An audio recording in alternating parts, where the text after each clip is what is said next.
I'm Edie Lush, and I'm here in the Hub Culture Pavilion in Davos at the World Economic Forum. Talking now to a technology pioneer, Michael Altendorf. Thank you so much for coming along. Thank you for the invitation. CEO and founder of Adtelligence. First, tell me what your company does. Our company is doing real-time personalization of e-commerce sites and portals and customer experience management, you can call it. So we take big data which is available on the web and calculate it in real time and then generate really personalized pages which are fitting to what you're looking for at the moment.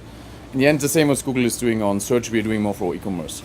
So interesting that it's quite a sophisticated platform. Would you say it's more akin to something you'd find in Silicon Valley than in Europe? Yes, that is probably why we have been selected, because we are one of the fewer companies doing more this kind of disruptive stuff, which is in new markets instead of just copying. Or How do you see the scene, the entrepreneurial scene in Europe versus what you've seen or experienced, for example, in Silicon Valley?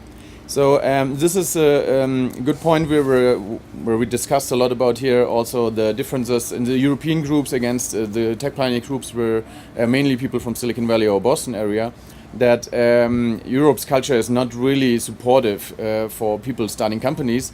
You're more punished and you get a big risk to fail, and if you fail you can normally leave the country because you're really the worst guy on the planet. But on the other side, if you win, you generate the jobs, and this should be more supported. We discussed it in several areas here in the morning yesterday, breakfast sessions, night dinners with prime ministers, talking exactly on that, how we could change that. So how do you think you could change that? I think one is policymakers should build more grants and help more starting entrepreneurs, but also university scene. Currently you get lectures in how to work in big companies and not in entrepreneurship, which is a bit strange compared to Stanford, where it's about, hey, how to change the world kind of stuff. Right.